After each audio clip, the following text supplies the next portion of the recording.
member has raised questions basically about the entire AI landscape which is emerging. I would like to give a little bit of background to this question, sir. Honorable Prime Minister Shri Narendra Modi ji believes in democratizing technology. We have seen how some of the Congress leaders used to treat technology. They used to feel that technology cannot be used by the poor people. But in our case, Honorable Prime Minister has got the technology right into the hands of the poorest of the poor. And same is the case with the AI mission. So a very comprehensive India AI mission has been started, Honorable Speaker Sir, which has 7 pillars.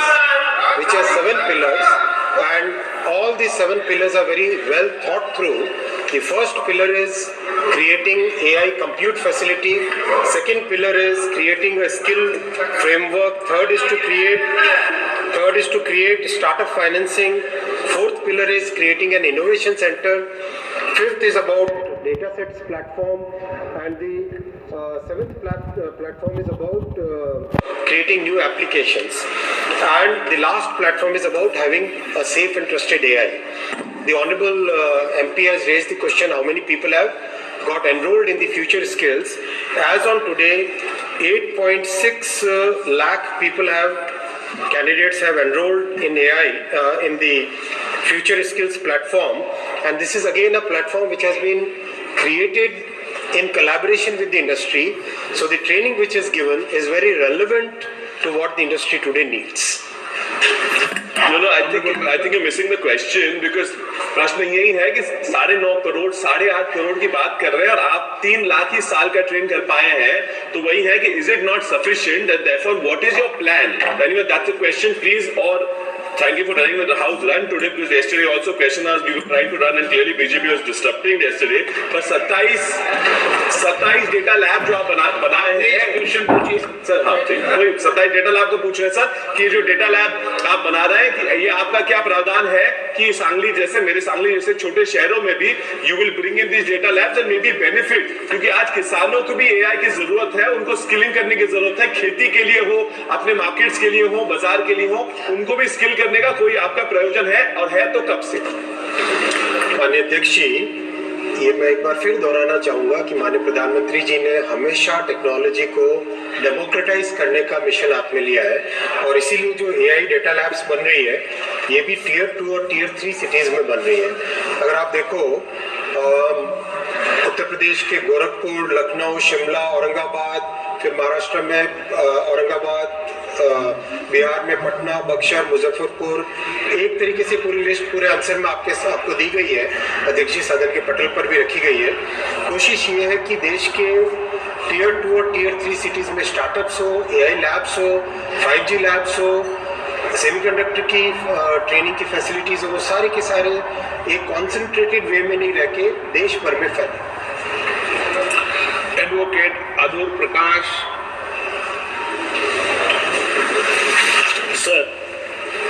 Sir, India has ranked among the top 4 countries, along with US, China, and the UK, in the AI ranking, with a 24% share of global. So, as per another ranking mentioned in the answer, we are at the top with a global share of 24% of all projects. It shows India has huge potential to explore the essential of AI. Sir, various sectors in our country is witnessing fast adoption of artificial intelligence technologies.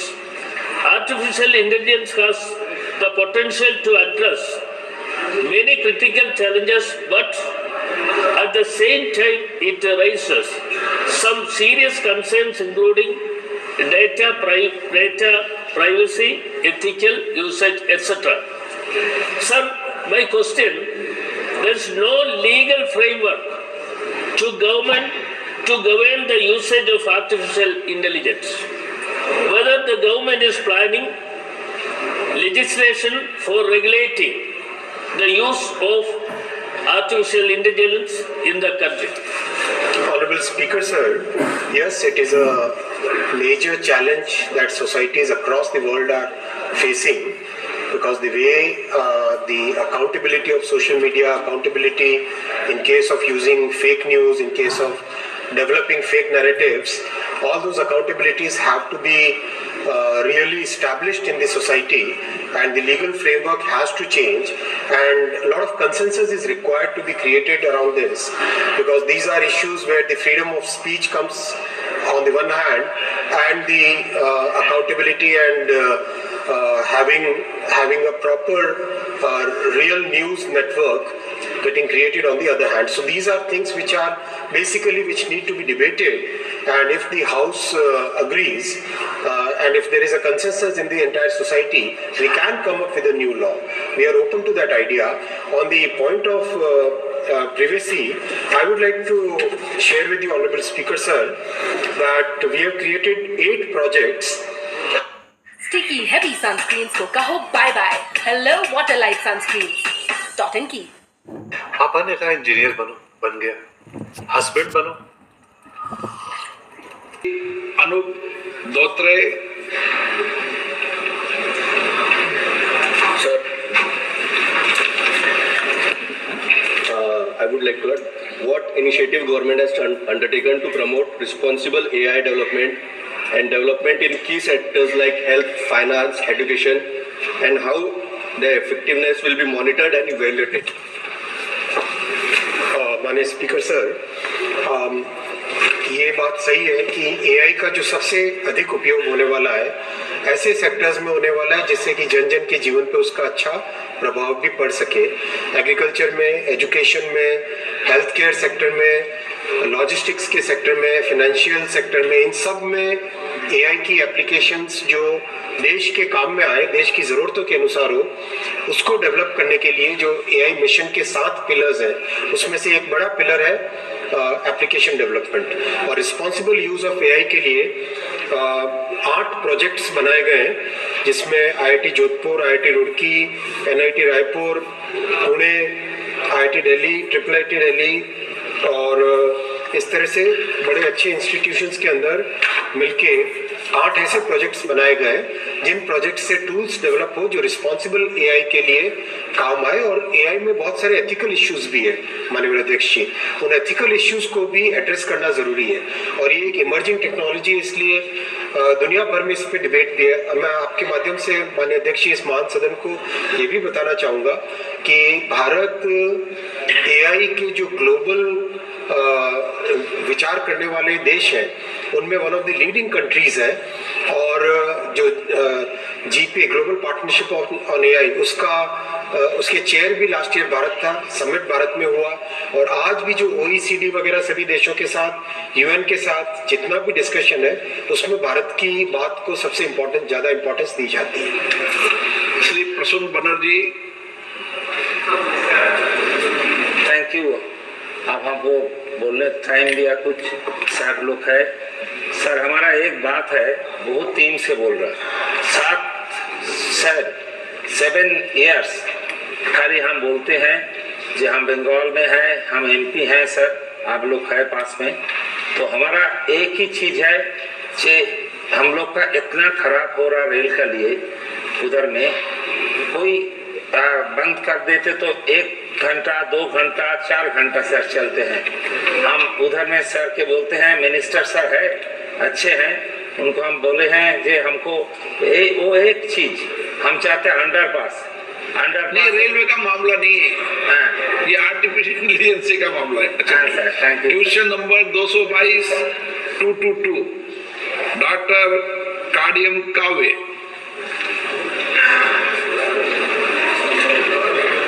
Question number 222, sir. Will the Minister of Railways be pleased? बस please. First number 222. Answer is laid on the table of the अब honourable member please question ask question. Sir, it is about the integrated coach factory, sir. Over the decades, there is a demand and agitation for the establishment of integrated coach factory at Kazipet. This was also issued in AP Reorganization Act 2014. However, a letter from the ministry now mentions plans to develop a railway manufacturing unit at Kazipet. Hence, I request the Honorable Railway Minister to give a clarity on whether an integrated coach factory will be established at Kazipet or not. And the second one, realignment of railway bypass lines. The Government of India has proposed 2 railway bypass lines on either side of Warangal city in Telangana. The 2 bypass lines, one from Nashkal to Hasanparti and another from Nashkal to Chintalpalli, are dividing the Warangal city in a triangular manner, passing through valuable agricultural lands and residential zones, geoparadising the city's planned expansion and affecting overall growth of the city. It also affects the Marnur airport area, from where the Government of India has approved recently for operation of domestic flights. Will the Honorable Minister of Railways be pleased to inform the action taken to re-examine the proposals of bypass lines which are trisecting the Warangal city and hampering all overall development of the city? The formation of new railway division at Kazipet. Sir. Speaker, sir. अब supplementary दे देंगे आपको. This is supplementary. Honorable Speaker, sir. One supplementary allow. Honorable Speaker, sir. Question वैसे तो station से related है. माननीय सांसद जी ने जो क्वेश्चन पूछा है सप्लीमेंट्री, वो काजीपेट में जो बन रही है रेलवे मैन्युफैक्चरिंग यूनिट उसका है और 2 बाईपास लाइंस का है. I would still like to address it. Kazipet में जो रेलवे मैन्युफैक्चरिंग यूनिट बन रहा है माननीय अध्यक्ष जी, वो एपी रीऑर्गेनाइजेशन एक्ट के तहत जो एक प्रॉमिस की थी भारत सरकार ने, उसके तहत बन रहा है. और आज रेलवे में एक फ्लेक्सिबल मैन्युफैक्चरिंग का कॉन्सेप्ट लाने की कोशिश की जा रही है, क्योंकि केवल कोच बनाए या केवल इंजन बनाए वो एक पुरानी पद्धति थी. आज जिस तरह से टेक्नोलॉजी और खासकर मैन्युफैक्चरिंग टेक्नोलॉजी जैसे इवॉल्व हो रही है, उसमें एक फ्लेक्सिबल मैन्युफैक्चरिंग की कॉन्सेप्ट लाया गया है. इसीलिए काजीपेट को रेल मैन्युफैक्चरिंग यूनिट के हिसाब से डेवलप किया जा रहा है. काम बहुत अच्छा चल रहा है इसमें, काजीपेट के इस यूनिट में.